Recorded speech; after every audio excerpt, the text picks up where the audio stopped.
Hola, ¿qué tal amigos? ¿Cómo están? Muy buenas noches. Yo soy Esdras Chabot y esto es Dinero y Poder. Están listas las coaliciones electorales para las elecciones de 2018, aunque en algunas elecciones locales los partidos participarán solos. En las más importantes, como la presidencial, las coaliciones entre los institutos políticos ya están armadas. Están el PRI con el Partido Verde y Nueva Alianza, Morena con el Partido del Trabajo y Encuentro Social, y la Coalición por México al Frente, conformada por el PAN, PRD y Movimiento Ciudadano. El 1 de julio se elegirán 3,406 puestos de elección popular, presidente de la República, senadores, diputados federales locales, 9 gobernadores, ayuntamientos, regidurías y alcaldías. Ernesto Cervera, Macario Esquetino, muy buenas noches. Buenas noches, pues feliz ahí están. Navidad a todos. Ahora sí, el plato está servido y tenemos 3 grandes bloques. Lo que pues suponíamos era esta repartición del electorado fragmentado parece que no va a suceder, independientemente de lo que pase con los candidatos independientes, que será otro tema para ver si llegan o no llegan al registro, para ver si pueden conseguir ese 1%, algunos de ellos en las distintas entidades federativas. Lo cierto es que ahí hay 3 grandes bloques. Los priistas, básicamente alrededor de José Antonio Meade, con sus aliados naturales. Por otro lado, esta nueva, la novedosa, sin duda alguna, coalición por México al Frente de PAN, PRD y Movimiento Ciudadano, y López Obrador con Morena, que consiguió traerse al PT y pues sorpresivamente a Encuentro Social.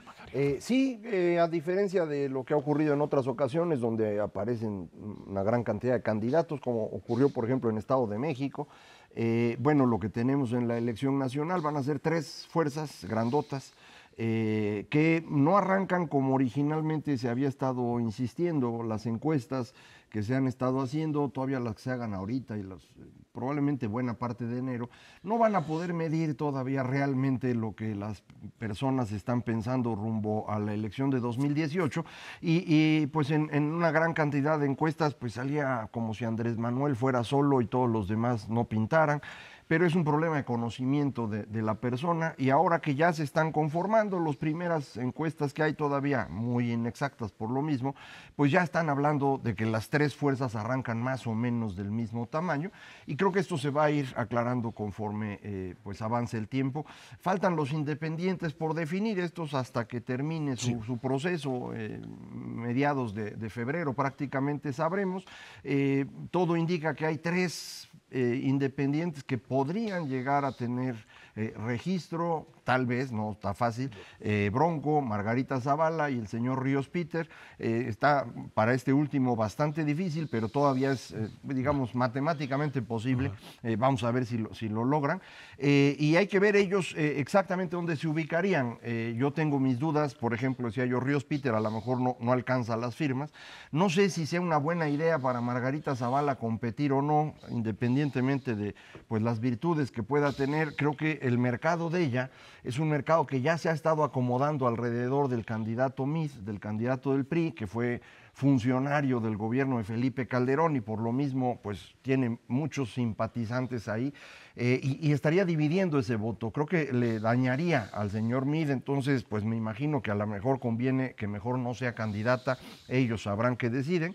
Y finalmente el Bronco, que pues si logra entrar, creo que le va a costar mucho a Andrés Manuel López Obrador, porque podría cosechar gran parte del voto anti-PRI, anti-PAN del norte del país, que ahí, bueno, Andrés Manuel nunca ha ganado, pero sí conseguía una cantidad importante de votos, y perderlos pues le costaría muchísimo. Más o menos por ahí se está viendo ahorita, pero insisto, falta, ¿no? Sí, la verdad es que de arranque sí suena como una elección que podría ser claramente a tercios. No ha sido el caso en elecciones anteriores. La verdad es que no hemos tenido hasta ahorita una elección de esta envergadura en donde participen 3 fuerzas políticas relativamente equilibradas. Siempre se ha dado el caso de que hacia el final de la carrera siempre quedan 2 fuerzas y la tercera se va debilitando de manera muy rápida conforme se va acercando la fecha de la elección, y entonces empieza a resultar el voto útil. Hasta ahorita claramente no es el caso, y veremos hasta dónde se puede, en un escenario de gobernabilidad, digamos, por lo menos débil en este 2018 para el país, con cuestiones de inseguridad brotando por todos lados, con fenómenos de corrupción y sobre todo porque vamos a tener, como siempre en México, campañas de desprestigio por todos lados. Va a ser realmente difícil encontrar algo propositivo, si es que es el caso, qué tanto le puede llegar a la ciudadanía en un contexto de enojo por una parte y de miedo por otra. En términos de la elección. Y ahí las propuestas efectivas que se tengan en dos temas fundamentales, inseguridad y corrupción, yo creo que van a empezar a gestar esto, el despunte de alguna de las tres fuerzas, vis a vis el rezago de las otras, en donde simplemente pues se esté basando en la denostación de algún otro candidato o de alguna otra fuerza política. Ahí hay que recordar que finalmente tanto PRI, PAN y PRD jugaron el papel de ser los que se quedaron atrás. En el año 2000 al PRD fue pues finalmente su coalición con Cuauhtémoc Cárdenas la que terminó quedándose atrás y la lucha fue básicamente entre el PRI con La Bastida y Vicente Fox. Se da la alternancia. En 2006 es Felipe Calderón peleando con López Obrador, pues ahora sí que codo a codo, y pues el rezagado fue Roberto Madrazo y el PRI se cayó fuerte. Y en 2012 le pasó al PAN con Josefina Vázquez Mota, y en donde pues los priistas iban ganando de calle y López Obrador se acercó pues bastante, a 6 puntos, que bueno... O sea, 6 puntos no es cerca, creo yo, bueno, en una elección... Para alguien que había arrancado, hay que recordar, en una tercera posición lejana y que dado la caída que había tenido Josefina, le dio la posibilidad de subir. Y esto, independientemente de lo que pasó en el 12, aquí el punto es qué es lo que determina el ascenso o la caída de un candidato. Si uno voltea a ver los casos anteriores, pues estaría ligado a veces a la expectativa del electorado. En el 2000 era la idea de la alternancia y el cambio contra la estabilidad o la continuidad del modelo priista. Y en ese sentido, Cuauhtémoc Cárdenas no representó, no llegó a aprender lo que sería la opción del cambio. En 2006 lo que sucedía era el tema del miedo. El miedo a la figura de López Obrador, y entonces los priistas, incluso encabezados por el Bester Gordillo en ese momento, pues terminaron apoyando y operando los gobernadores en favor básicamente de Felipe Calderón y el PAN.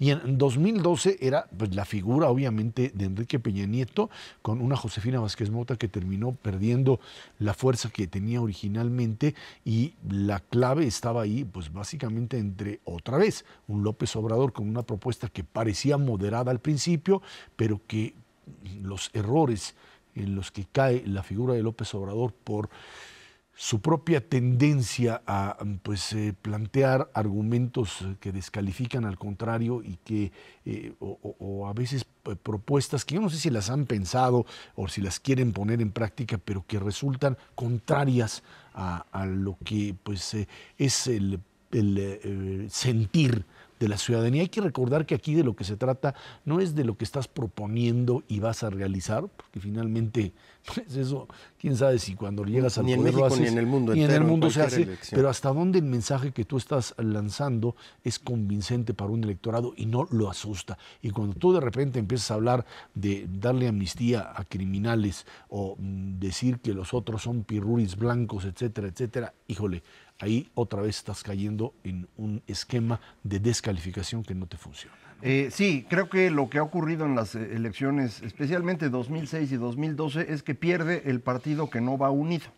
El PRI se desgaja porque el pleito entre el señor Madrazo y el Bester es muy fuerte, y esto lo hace irse al tercer lugar. En el caso de 2012, creo que es muy evidente la ruptura entre Felipe Calderón y Josefina Vázquez Mota, pues la deja descobijada y esto le ayuda a caer. Ahora habría que ver si se mantienen unidos. El partido que se mantenga unido puede tener éxito. Aquí en este momento el que está en más riesgo desde mi perspectiva es José Antonio Meade, porque no está claro si el PRI está coaligado a su alrededor. De hecho, en su arranque, él se dedica a tratar de jalar a todos los priistas. No hay un discurso al público en general general, sino más bien a sus bases, y creo que tiene razón, tiene que mantener unido a su partido.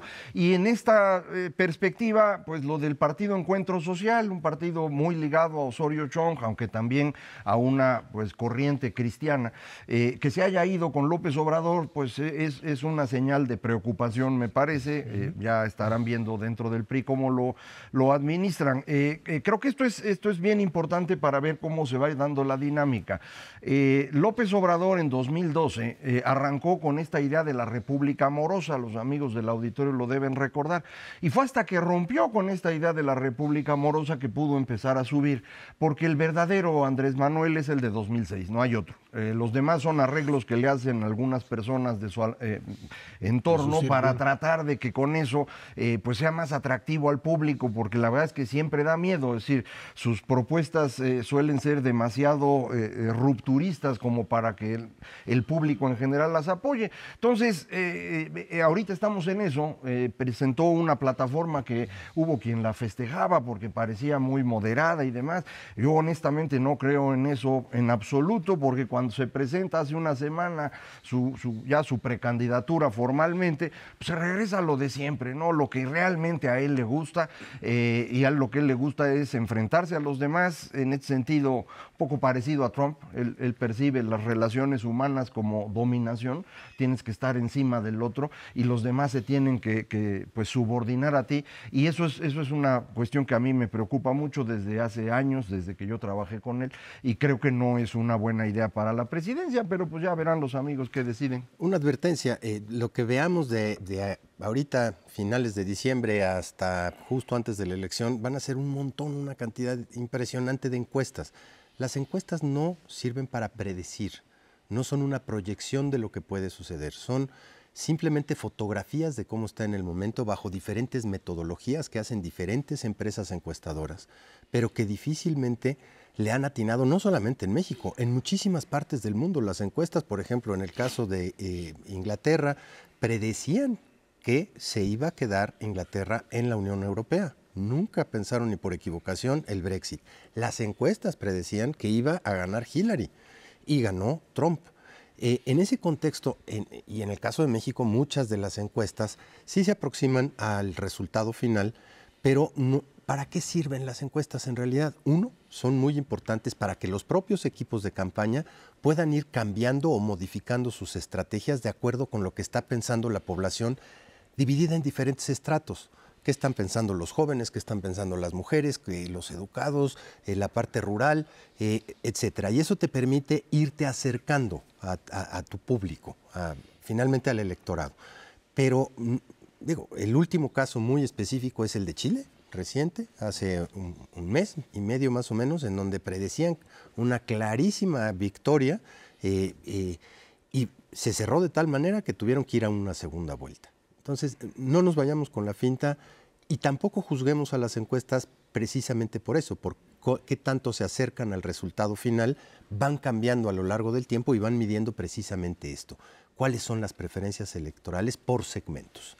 Y especialmente creo que las encuestas podrán tener una utilidad para estar entendiendo lo que ocurre después de Semana Santa. Antes de Semana Santa todavía es parte de este proceso de acomodos que pues no es nada más quién es candidato presidencial, es quiénes son los candidatos en las 8 entidades federativas, quién va a ser candidato en el Distrito Federal, qué equipos van al Senado y a la Cámara de Diputados, cómo reaccionan los grupos políticos locales en distintas entidades para ver si apoyan o no realmente al candidato que se supone que tienen. Entonces, toda esta información hay que procesarla. Y eso tarda, no es una cuestión de un día u otro. Entonces hay que esperar, yo diría, hasta Semana Santa antes de empezar a apostar, ¿no? Porque luego hay raza que empieza a meterle 1,000 pesos para que va a ganar Andrés Manuel y demás. No vayan a poner su dinero en riesgo, sino hasta Semana Santa, que es cuando realmente empieza uno a ver las cosas. Ahora, lo cierto es que, como decíamos, las propuestas distan mucho de ser lo que pues finalmente llevan adelante. Tanto Ricardo Anaya y los señores del Frente como López Obrador han tirado ahí estas ideas de andar dando dinero a diestra y siniestra, renta universal, apoyo a los llamados, despectivamente dice López Obrador, ninis. Falta que Mid salga ahora diciendo a ver qué les va a dar, cosas que en la realidad pues como que no hay por dónde, ¿no? Pero de lo que se trata ahora es de sonar convincente y pensar que te pueden mejorar tu calidad de vida, ¿no? Eso es lo que intentan.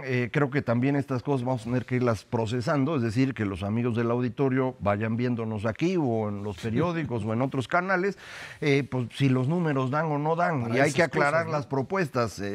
Si la renta universal básica se propone como un proceso de mediano plazo, pues yo no le veo problema. Si lo quieren hacer de entrada para todos los mexicanos, 3,000 pesos, bueno, pues es imposible, eso no existe.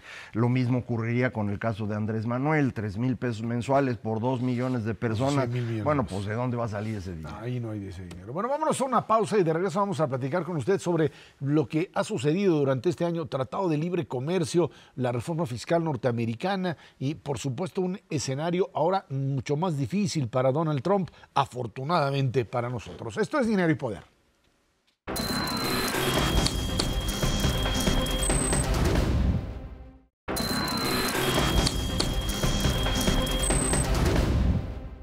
El resultado de las renegociaciones del Tratado de Libre Comercio de América del Norte y la reforma fiscal, que finalmente pues, se aprueba ya en los Estados Unidos, presionarán de cualquier modo a la economía del país. Sobre la reforma fiscal, la Secretaría de Hacienda ha dicho que no puede decidir qué acciones tomaría hasta que no esté totalmente aprobada por los Estados Unidos. Bueno, ahí están, siguen las discusiones, sigue todo el proceso a partir del cual pues, quieren estos días finalmente lograr la aprobación. Lo cierto es que pues, tenemos a un Donald Trump que está cada vez más acorralado. La semana pasada incluso él traía propuestas de pues, subirle un poquito más al impuesto corporativo, porque no le salían las cifras, subirlo de 20 a 21, porque pues no le daban. Sin salir, digo. Y no le cuadran, y entonces además nos decía la gente de aquí de la Secretaría de Hacienda que habría que, cuando uno hace el análisis de verdad de cuánto van a pagar de impuestos las empresas, hay que ver cuánto se les va a quitar de deducciones en los distintos estados para ver finalmente si en realidad se le está reduciendo significativamente el impuesto o si esto es no una payasada, pero sí una reforma fiscal que no estaría rompiendo con, digamos, equilibrios a nivel internacional. Lo que sí es grave es aquello que se denuncia en la Unión Europea, en el sentido de que quieran meter por debajo un impuesto a las importaciones. Sí, esta es la parte que la Unión Europea empezó a reclamar la semana pasada. Los ministros de Finanzas o secretarios del Tesoro, como se llamen en cada país, de Alemania, de Reino Unido, de Francia, de España, de Italia, las 5 economías más grandes de la región, se quejaron con el Senado, con el Congreso estadounidense, diciendo, oigan, no vayan a aprobar esto porque esto va en contra de lo que ustedes han firmado a nivel internacional, especialmente la Organización Mundial de Comercio. La medida es curiosa. Cuando se reduce el impuesto de 35 a 20 en las empresas, que es el que estabas hablando hace un momento, también se cambia la manera como se aplica. Y ya no se aplicaría a empresas estadounidenses en donde estén en el mundo, sino nada más a empresas estadounidenses que están en Estados Unidos. Entonces, pues esto tiene un efecto que nos ayuda en muchas cosas. Pero al hacer eso, todas las subsidiarias estadounidenses que están colocadas fuera de ese país tendrían que pagar el 20% cuando le venden algo a su matriz. Esto en los hechos es lo mismo que el Border Adjustment Tax que habíamos platicado aquí hace meses, que era la idea de poner un impuesto especial a cualquier transacción fronteriza o cualquier transacción comercial, que en los hechos es un arancel de 20% a todo. Eso va en contra de cualquier idea de libre comercio y específicamente va en contra de la Organización Mundial de Comercio.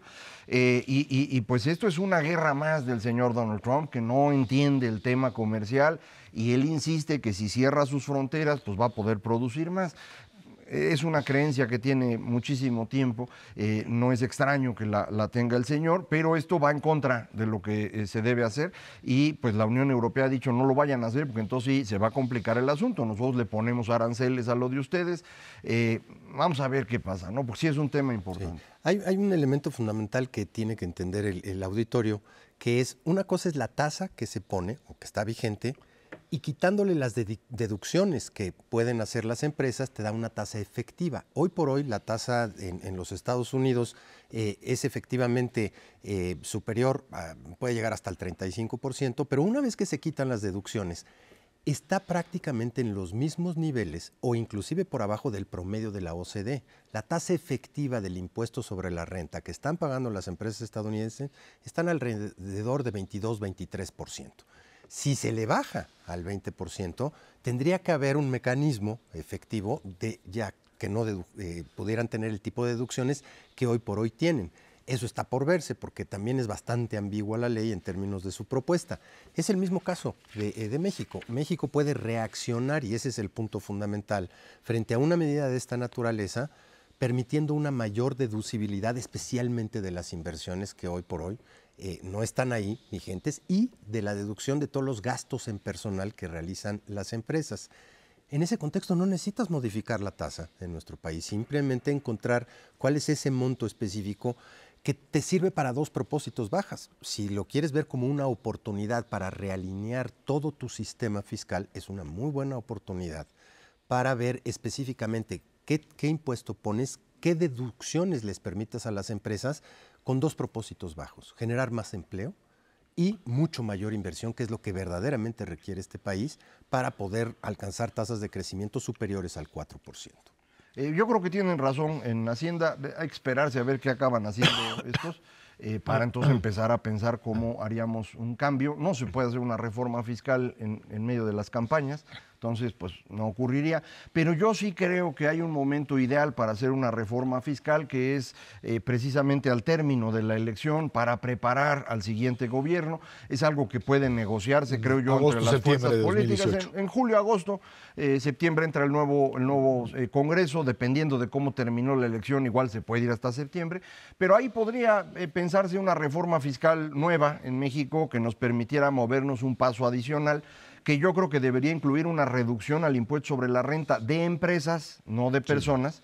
Y probablemente pudiéramos ya empezar a discutir el IVA generalizado, cargarles un poco más la mano a los gobiernos estatales para evitar lo que hemos visto en los últimos 25 años, en donde pues se han estado llevando todo el dinero allá y los gobernadores no tienen control. Entonces, predial, tenencia, etcétera, este tipo de impuestos a la riqueza que podrían ser útiles, es algo que podemos aprovechar en ese momento, pero hay que esperar a ver qué hacen y con base en eso analizar. Sí, sin duda alguna es una oportunidad, pero para hacerlo, digamos, de la manera que se debe de hacer una reforma fiscal, de hacerla eficiente en términos de que se pueda, transparente, no distorsionante y no discriminatoria.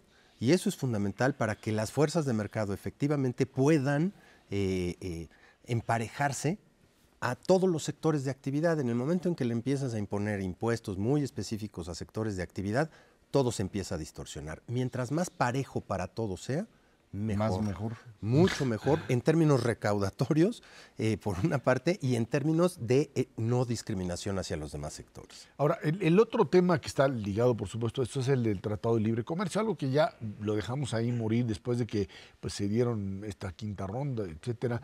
Algo que Trump sigue manifestando cada vez que llega. Cada vez que se acerca un poquito a la frontera con México, empieza con su maldito muro y con el tema del Tratado de Libre Comercio que lo quiere echar abajo. Algo que yo no sé si ya ahora, con estos golpes políticos que ha recibido en las últimas semanas, fundamentalmente el tema Alabama, que ya platicamos la semana pasada y que, bueno, pues por supuesto es un verdadero golpe a la capacidad política del presidente Trump. Tiene un Senado y una Cámara de Representantes donde los republicanos están enojados, los demócratas de por sí están furiosos con él, además con la expectativa de poder ganar en el 2018 la mayoría.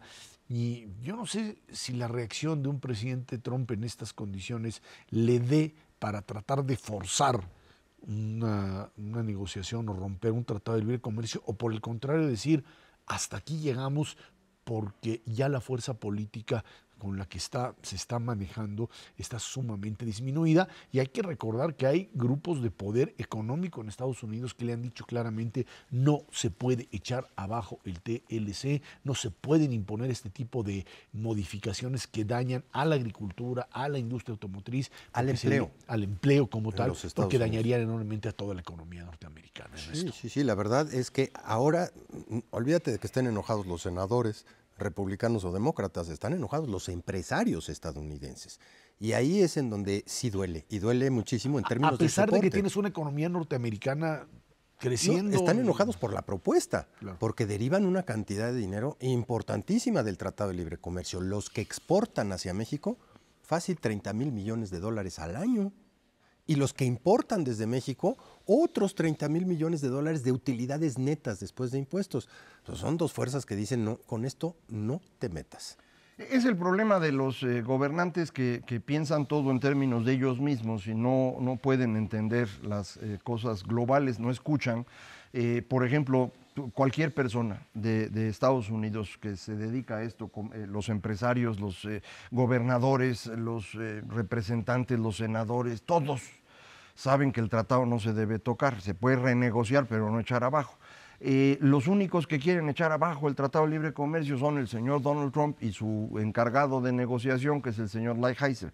Todos los demás, inclusive los negociadores del tratado de parte de Estados Unidos, pues no entienden qué quiere hacer. Entonces, pues la única forma que se acabe el tratado es que el señor Donald Trump un día se levante y diga, nos vamos.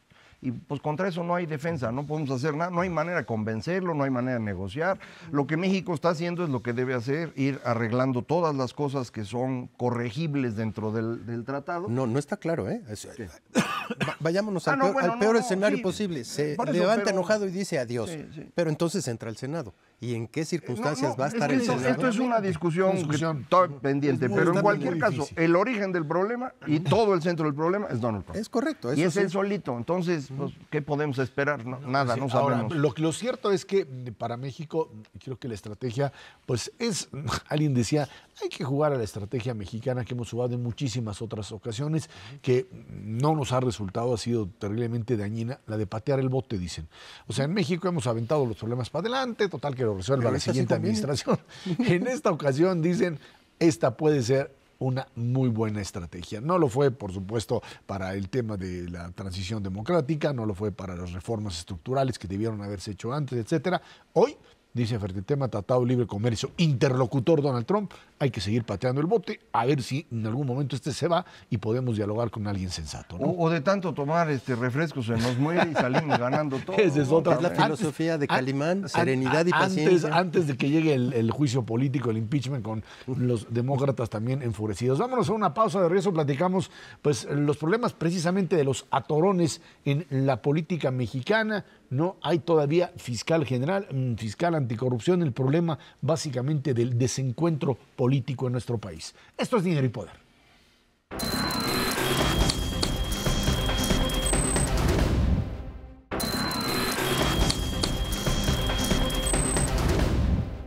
En medio de una creciente violencia e inseguridad en el país, el nombramiento del fiscal general se hará hasta después de las elecciones, dicen el 1 de julio. El presidente Peña Nieto dijo que después de que termine el proceso electoral habrá mejores condiciones y que el nombramiento no esté secuestrado, dice, por la efervescencia política de las elecciones. Bueno, pues así está el país en lo que atañe específicamente al tema de pues, sus autoridades encargadas de procuración de justicia, en donde pues creo que los números que se han dado hablan de un problema que venimos pues arrastrando desde hace mucho tiempo y que ahora esta situación de convertir al procurador en fiscal terminó hecho un verdadero batidillo, lo que debió haber sido una negociación que diese paso a la construcción de un nuevo modelo, un fiscal autónomo, con capacidad de investigar, por supuesto, de fincar responsabilidades y de construir todo hacia abajo, todo un nuevo sistema, termina generando una situación de, dicen algunos, de imposibilidad política. ¿Por qué razón? Pues porque quien sea el nuevo fiscal, dice, puede tener atribuciones para voltear al pasado, y voltear al pasado implica poder fiscalizar y poder buscar en responsables de distintos delitos en la actual administración e incluso en otras. Y entonces el pleito es qué es o cómo se construye una nueva fiscalía sin que ésta se convierta en un órgano que termine por hacer lo que hicieron fiscalías en otros países, que es desatar una verdadera guerra política en nombre de la aplicación de la ley, es cierto, pero también del ajuste de cuentas entre grupos políticos, Macario. Todo siempre tiene una explicación histórica, digamos. O sea, las cosas no caen del cielo, sino que se van construyendo. Y en nuestro caso es muy particular cómo funcionó la justicia en México, prácticamente desde que nos hicimos independientes, o si se quiere, desde que se funda, propiamente hablando, un Estado mexicano con Benito Juárez. La Procuración de Justicia ha estado siempre subordinada al Ejecutivo con el objetivo de controlar mediante la Procuración de Justicia el funcionamiento del sistema político en sí. Es decir, la ley no existe, sino solamente de manera discrecional. La vas utilizando, como se acostumbra a decir el dicho del señor Juárez, a los enemigos justicia, a los amigos justicia y gracia. Es decir, vamos aplicando la ley conforme nos vaya siendo conveniente. Después de tanto tiempo de hacer eso, lo que hemos logrado es tener un país en el que las leyes no se cumplen, nadie hace caso de las leyes, y este es el origen de la corrupción y la inseguridad que nos aquejan. Resolver eso, si es un problema de siglos, pues no va a ocurrir en 2 meses ni en 2 años. El proceso creo que ha sido correcto. La reforma jurídica que tenemos, que permite la impartición de justicia, pues ahora ya más cerca de los juicios orales y menos en estos viejos juicios escritos que venían prácticamente desde la colonia. Creo que eso es un avance. Creo que el fiscal independiente va a ser una gran idea, pero es un proceso. Es decir, en Estados Unidos tienen este sistema porque se constituyó primero el poder de las cortes y después el poder político. Es una construcción totalmente distinta, con más de 200 años de diferencia. Entonces, si alguien cree que se va a resolver nombrando a fulanito como fiscal, pues está absolutamente equivocado. No, pero ayudaría, ¿eh? Ayudaría. No ayuda en nada. Esto es un problema de estructura, no es un problema de personas. Pero finalmente, Ernesto Macario, esto tiene que ver, es cierto, con la construcción de un modelo que evite, por un lado, el abuso de poder. O sea, eso está ustedes clarísimo. imagínense a un Donald Trump en una estructura política como la mexicana. O sea, ya hubiera destrozado. No te lo imagines, se llamó Echeverría. Bueno, así era, Para así los viejitos lo funcionaban, así conocimos. es. Y después López Portillo también. Bueno, pues sí, enloquecen y tienen capacidad de hacer barbaridad y media. Y lo que hay que reconocerle hablamos al rato de Estados Unidos, pero la democracia norteamericana es su capacidad de contención de las barbaridades de cualquier político. Ese es el punto. Aquí lo que sucede es que a la hora que quieres o que pretendes establecer ese modelo, las resistencias son enormes, porque hay un enorme temor por ajustar cuentas del pasado, y a lo mejor hay que establecer esta idea de amnistía. Yo no sé si amnistía, pero sí de borrón y cuenta nueva, porque es muy difícil justificar un nuevo modelo diciendo lo que se robaron de para atrás o lo que los que hicieron quedan libres. No es posible, no es justificable, no se sustenta, pero tampoco convertir a la Fiscalía, a la nueva Fiscalía, en una entidad que haga lo que hicieron, por ejemplo, en Brasil, y en donde de repente empiezas a convertir a la Fiscalía en una especie de Robespierre con la espada, con la guillotina, con la espada desenvainada, para agarrar y empezar a destazar a diestra y siniestra una clase política, y entonces hundes al país bajo la lógica de que ahora sí vamos a impartir justicia, ¿no? Sí, y en el otro lado, en el fiel de la balanza, pues ¿cuánto tiempo nos vamos a echar con encargados del despacho? Ahora ya no se preguntan entre la clase política, ¿eres director? ¿Eres encargado del despacho o realmente tienes las riendas del ajuste? Mientras más tiempo nos tardemos, peor va a ser para las decisiones adelante. En el balance, del otro lado está, no tomemos las decisiones precipitadas, sino las que más son idóneas para el país en un contexto de cambio político importante que se nos viene de julio para adelante. Yo no coincido necesariamente de que las condiciones políticas van a estar mejor de lo que están ahorita después de las elecciones. Es más, podemos tener pues, los mismos candados, como le dicen en Estados Unidos, gridlocks, para no tomar decisiones, partidos en 3, ya no necesariamente en 2. Habrá que ver cuál es el resultado efectivo de estas elecciones y cómo se encaminan. Pero supongamos un escenario en donde efectivamente sea a tercios la elección y no despunte uno, y la capacidad específica de negociación como presidente de la República con 30% de los votos emitidos, mucho menos del total de la población, híjole, va a ser bastante complicado entrarle a nombramientos de este tipo con una Cámara de Diputados y de Senadores muy probablemente también partida en cachos.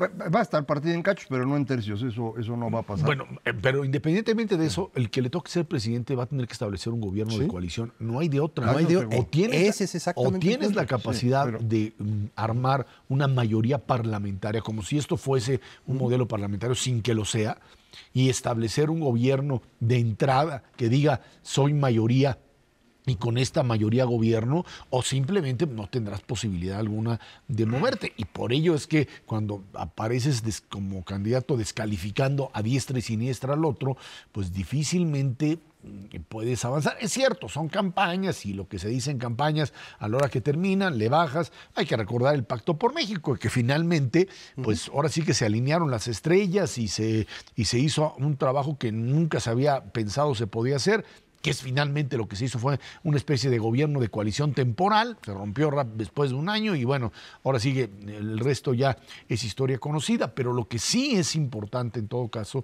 es que a la hora que se establezca esta fiscalía con un acuerdo político lo más amplio posible, sí se tengan y se delimiten responsabilidades y hasta dónde.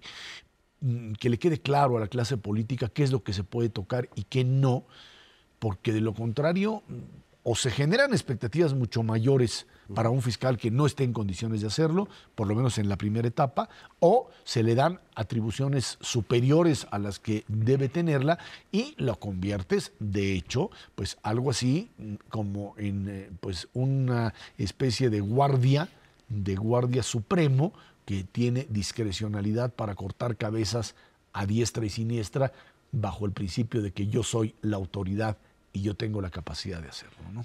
Sí, primero, creo que es siempre importante ver cómo es el proceso, porque a veces nos ocurren cosas como si las pudiéramos inventar de la nada. El proceso es muy importante y el proceso en el que vamos en México nos ha permitido hacer una gran cantidad de cosas en muy poco tiempo, comparado con lo que hicieron los países que hoy son desarrollados y tienen Estado de Derecho, que tardaron siglos en construir lo que hoy tienen.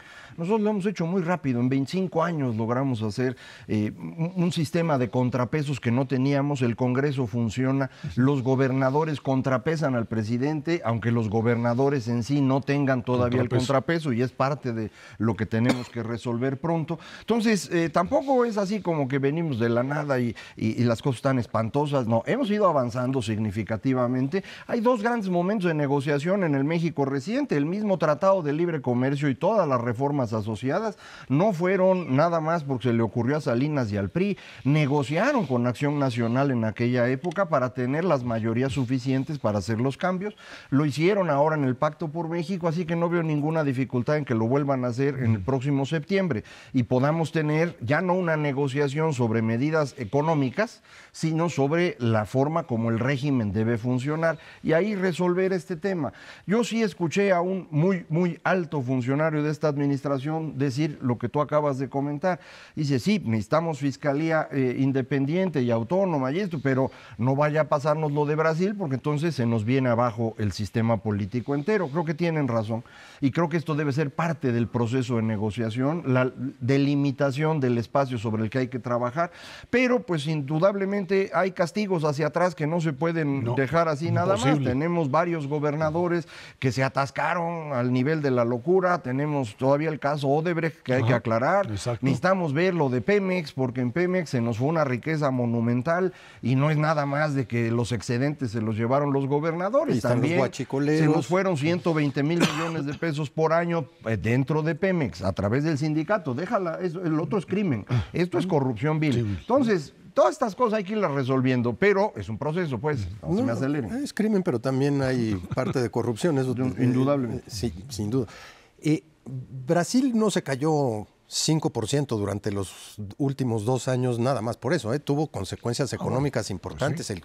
La caída del precio de las materias primas, pero la capacidad de reacción del gobierno mermado y amenazado por un fiscal de esa naturaleza, sí les hizo que verdaderamente se destrozara su economía en solamente 2 años y medio. Pero más que la economía es un deterioro muy serio del sistema político como tal. Económico aparte, ¿no? Por eso. Sí, pero en esta parte de reconstrucción de un sistema político va a ser muy difícil. El sistema de justicia en este país tiene como la punta fundamental precisamente a estos fiscales. Hacia abajo pues tienes toda la parte de policía que no va a funcionar mientras no tengas este sistema en la punta bien. Vámonos a una pausa y de regreso platicamos con usted. Política exterior, el señor Donald Trump también poniendo a temblar al mundo. Esto es Dinero y Poder.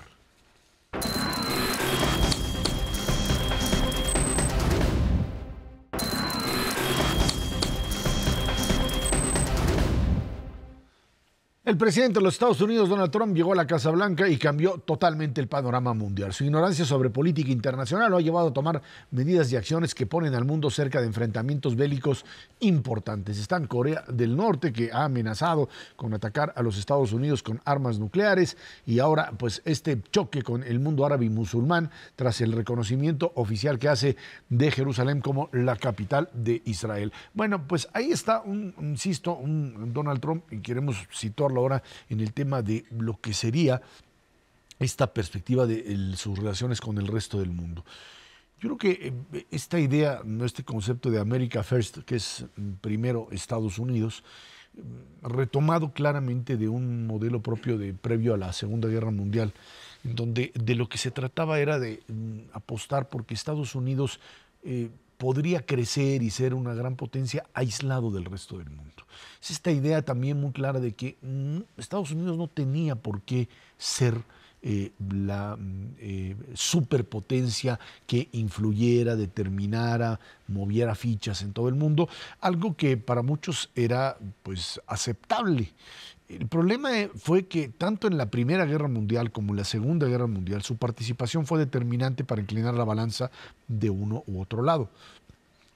A partir de ello, la Guerra Fría, con el surgimiento ya no solo de la Unión Soviética, sino del bloque este, obligó a los Estados Unidos a salir de ello.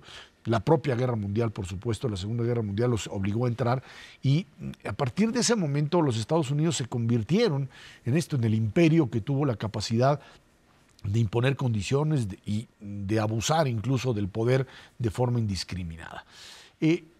A partir de la desaparición de la Unión Soviética, los Estados Unidos se quedaron como un modelo unipolar, y ahí empezaron a sufrir pues, los ataques a partir del surgimiento de otro tipo de fuerzas, modelos fundamentalistas en el mundo musulmán que terminaron destruyendo las Torres Gemelas, y con ello también pues, una parte del esquema de seguridad a nivel mundial que nos ha venido afectando.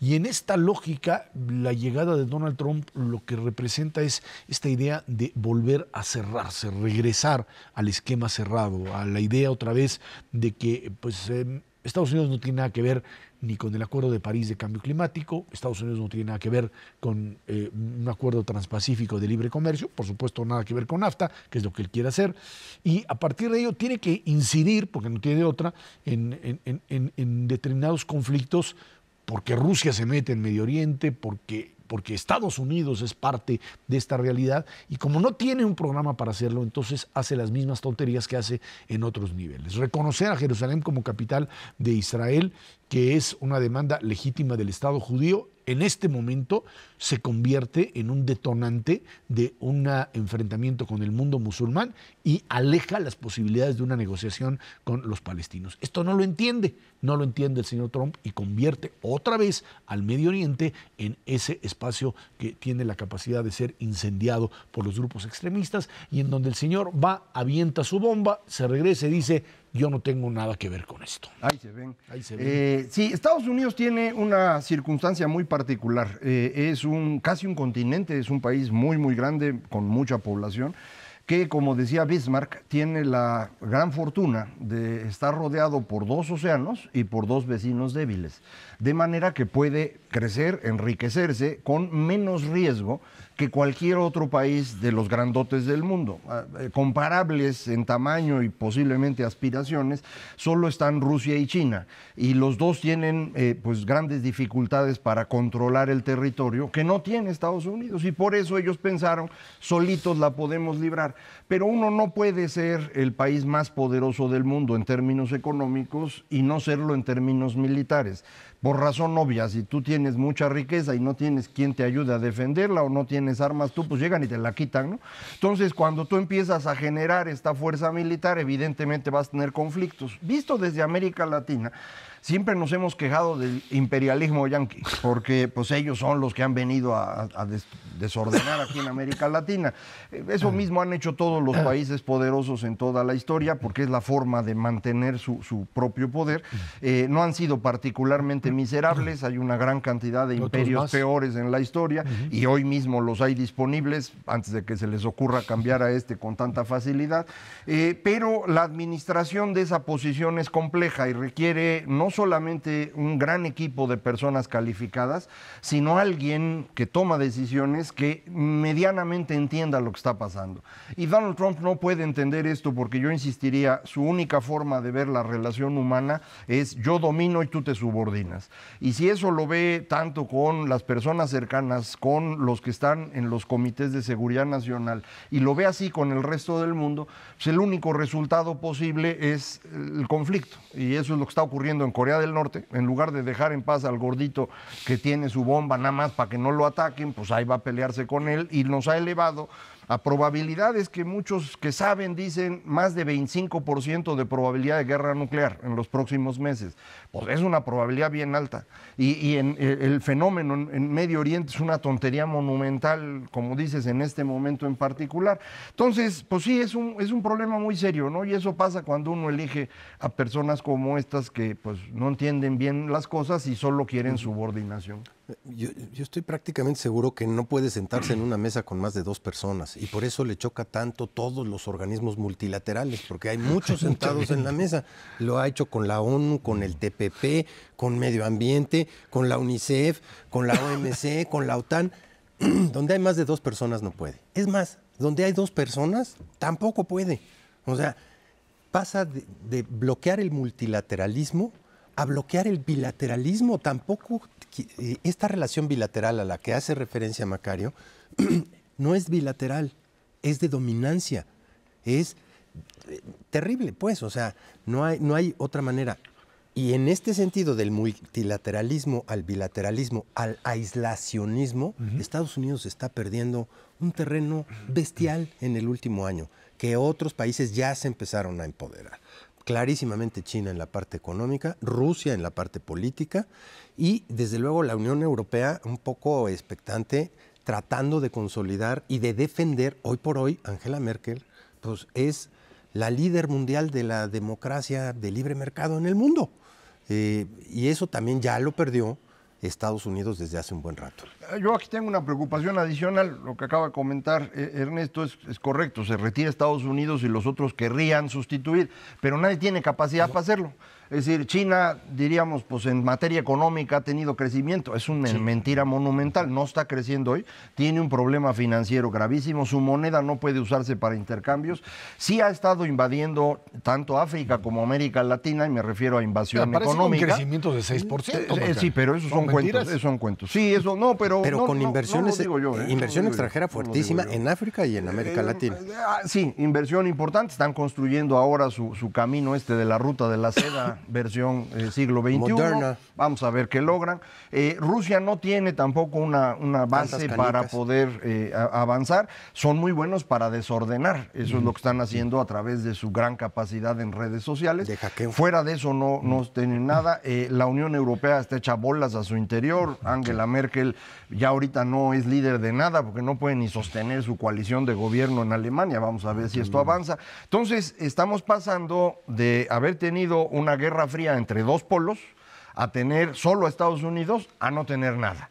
Y esta parte de no tener nada sí es muy peligrosa, porque ahí es donde los enanitos se vuelven locos. Así es, y ese es Medio Oriente y ese es Corea del Norte. Así no son los únicos, ¿no? Ahora, a partir de esto, lo que es importante es entender que los Estados Unidos no pueden asumir, aunque el presidente Trump lo quiera hacer, no pueden asumir esa posición de decir yo me retiro, ya me voy, porque simplemente la demanda mundial los va a obligar a reaccionar. Todas estas crisis que están sucediendo en Estados Unidos Unidos van a hacer que, yo creo que esta idea, yo no sé si lo van a destituir a Trump o vaya a suceder algo que lo cambie rápidamente, pero la propia dinámica mundial hace que un país tan grande y tan poderoso como los Estados Unidos no pueda seguir diciendo yo no me meto, yo saco las manos, yo en esto no participo, estoy fuera, porque las fuerzas internas norteamericanas que se ven afectadas por este aislacionismo son las que eventualmente tendrán que empezar a reaccionar. Ya lo vimos en los temas que platicamos de tratados de libre comercio, etcétera, ya lo vimos internamente en términos políticos, habrá que ver lo que hace también los Estados Unidos a partir de esta locura de retirarse del mundo, ¿no? Sí. Y con consecuencias gravísimas. Digo, la parte de retirarse del medio ambiente es terrible con lo que está viviendo Estados Unidos, con inundaciones, con incendios, bueno, todo les está pasando en este momento y suponer bajo una premisa que es su idea loca, de que eso no existe, entonces es una locura. Bueno, para los que se preocupan de eso del clima, va a ser un invierno muy frío. Tápense, por favor, y feliz Navidad. Feliz Navidad a todos. Y por supuesto, aquí estaremos la próxima semana en Dinero y Poder. Quédese aquí. Ernesto Rivera, perdón, ya ahora sí estoy. Feliz Navidad. Feliz Navidad. Ernesto Rivera Macáez, que tiene muchas gracias. Gracias a usted que nos ve y nos escucha por Canal 11 aquí todos los jueves a las 10 de la noche. Dinero y Poder. Estamos en la radio Noticias MBS en el 102.5 del FM de lunes a viernes de 5 a 7 de la noche. Por nuestra parte, muchísimas gracias, muy buenas noches y de verdad una muy feliz Navidad.